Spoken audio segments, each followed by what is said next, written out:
Rebonjour les amis. Aujourd'hui, on a expliqué tout récemment ce que c'était que l'Évangile de l'an 2000 et la portée du message que le Christ voulait nous acheminer afin de comprendre davantage sa parole.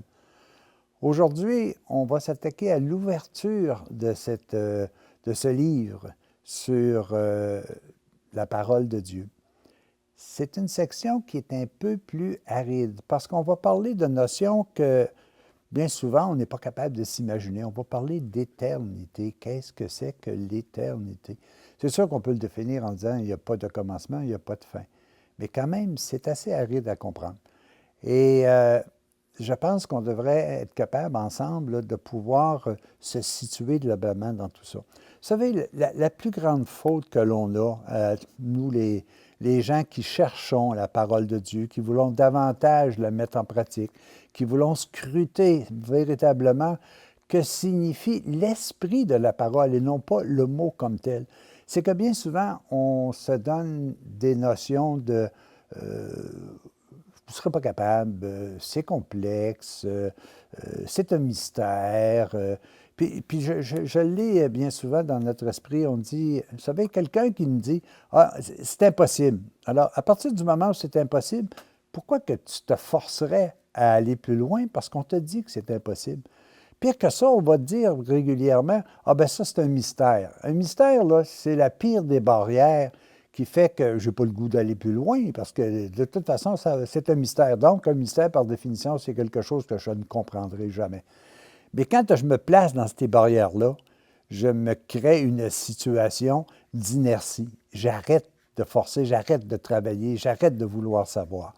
Il y a une parole que l'on dit souvent, puis que moi, j'ai vraiment une restriction mentale à la dire. Cette parole, c'est un peu après, lorsque c'est le temps de recevoir l'Eucharistie, on dit « Seigneur, je ne suis pas digne de te recevoir, mais dis seulement qu'une parole et je serai guéri. » Moi, cette notion-là, elle me fait peur. Parce que si je passe mon temps à dire « je ne suis pas capable », bien, je resterai dans un état de situation où je ne suis pas capable. J'aimerais mieux la phrase « Seigneur, tu sais comment j'aimerais être davantage capable de te recevoir. Mais dis seulement qu'une parole et je le deviendrai capable de te recevoir. » Ça, je pense que c'est important. Et la parole, dis seulement qu'une parole, Dieu va faire en sorte que je rencontre un guide, que je rencontre une personne qui est capable de m'expliquer, un événement de la vie, une épreuve même qui va me permettre de comprendre davantage ce qu'il veut m'exprimer. Alors, éliminons complètement de nous cette notion d'impossibilité, d'incapacité, de mystérieux qui nous empêche sans cesse là, de vouloir véritablement approfondir. Puis je vais vous donner un exemple de ça. Puis cet exemple de ça, c'est le commencement, si vous voulez, de bien des choses dans notre vie, c'est la définition de la Sainte Trinité. Je vais juste vous dire ce que j'ai dans mon petit catechisme que j'avais lorsque j'étais tout jeune à l'école et qu'on apprenait les 500 quelques réponses. Alors, on dit à un moment donné, qu'entendez-vous par la Sainte Trinité? Par la Sainte Trinité, la réponse, par la Sainte Trinité, j'entends un Dieu en trois personnes. Deuxième question, les trois personnes divines sont-elles égales en toutes choses? Oui, les trois personnes divines sont égales en toutes choses. La troisième question, les trois personnes divines ne font-elles qu'un seul et même Dieu? Oui, les trois personnes divines ne font qu'un seul et même Dieu parce qu'elles n'ont qu'une seule et même nature divine. Et là, j'arrive avec la quatrième question. Pouvons-nous comprendre comment les trois personnes divines ne font qu'un seul et même Dieu? La réponse qu'on m'a donnée à ce moment-là, non. Nous ne pouvons pas comprendre comment les trois personnes divines ne font qu'un seul et même Dieu parce que c'est un mystère. Et à partir de là, j'arrête de chercher. Parce que pourquoi que je me forcerais à vouloir comprendre ce qu'on vient de me dire comme étant un mystère?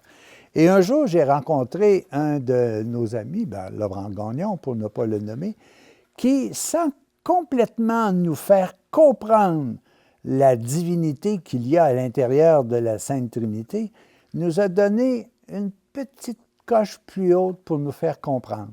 Et l'image qu'il nous a donnée, c'est l'image d'un projecteur que vous trouverez dans un des documents que j'ai écrits et qui s'appelle « Les paraboles de l'Évangile de l'an 2000. Et l'exemple qu'il nous donne, c'est un projecteur. Le projecteur est constitué de quoi? Le projecteur est constitué d'un appareil. Est-ce qu'on voit l'image dans l'appareil qui sera projetée sur l'écran? Non. Écoutez, quand je vous parle de projecteur, en quelque sorte, je vous mentionne aussi mon âge. Mais à l'intérieur du projecteur, il y a une diapositive. Est-ce que le fait de voir la diapositive me permet de voir l'image? Non, absolument pas. L'image, elle est totalement invisible. Et elle deviendra visible par des éléments comme une lentille, par des éléments comme si vous voulez, des sorties lumineuses qui vont se projeter sur un écran, qui vont me transmettre l'image qu'il y a sur l'écran. Mais pour ce faire, je dois mettre le courant. Et ça, c'est un acte de liberté. C'est ma liberté qui me dit, je vais mettre le courant parce que je veux davantage comprendre. Et à partir de là, l'image sera projetée dans ce que moi je vais appeler, si vous voulez, une lentille. Cette lentille, elle doit être le plus pure possible. Et pourquoi ne pas la comparer à la Vierge Marie? Parce que s'il y a des brindilles ou s'il y a des pouces sur la lentille, ça va se projeter sur l'image. Et ces rayons qui amènent l'image à l'écran, c'est l'Esprit Saint. C'est celui qui, en réalité, à l'intérieur du temps, dans le monde de l'invisible, nous amène à comprendre ce qu'il y a sur l'image que l'on ne voit pas et qui représente Dieu le Père. C'est projeté sur un écran et l'écran devient physique. Et sur l'image apparaît ce que nous j'appelle le Christ, Jésus le Christ. Il s'est matérialisé, il devient visible sur l'écran. Et savez-vous qui est l'écran? C'est chacun de nous. Alors, c'est intéressant que vous puissiez approfondir davantage cette notion.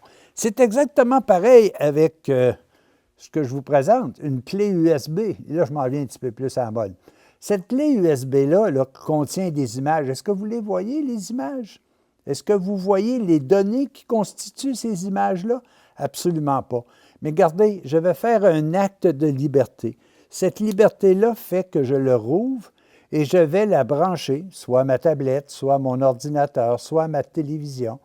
Et je vais ouvrir la télévision, je vais ouvrir mon ordinateur, je vais ouvrir si vous voulez, tous les équipements qui peuvent recevoir cette clé USB. Et là, je mets en pratique une démarche qui fait que les données qui y sont inscrites seront propagées. Elles sont invisibles, je ne suis pas capable de les voir, mais je sais qu'elles sont incluses à l'intérieur. Lorsque je vais me brancher à elles, à ce moment-là, elles vont se transformer et effectivement, elles vont apparaître sur un plan beaucoup plus matérialisé. Et là, je vais pouvoir voir la présence de ce qui est dans l'invisible. Alors, c'est comme ça qu'on peut expliquer aussi une partie de la Sainte Trinité. La Sainte Trinité, c'est Dieu le Père. On ne le voit pas, il n'est pas là. Il est totalement présent, mais je ne suis pas capable de le percevoir avec mes sens.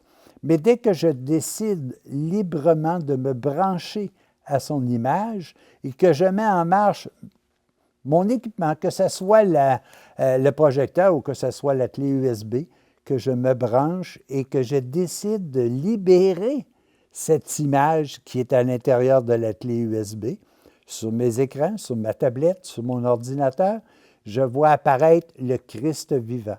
Et qu'est-ce qui m'a amené à ça? C'est la diffusion des données, c'est la diffusion de l'image par l'Esprit. Alors, à ce niveau-là, je pense qu'il est facile de pouvoir prendre comme acquis qu'il y a possibilité de tout chercher, de tout comprendre et d'approfondir. Ne vous laissez jamais arrêter parce qu'on a dit que c'était un mystère, parce qu'on a dit que c'est impossible.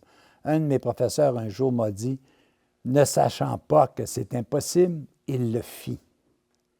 Ne sachant pas que c'est un mystère, il le comprit. À tous et à chacun, portez-vous bien. Rien ne peut arrêter votre recherche dans l'amour, la paix et la joie. Bonne journée.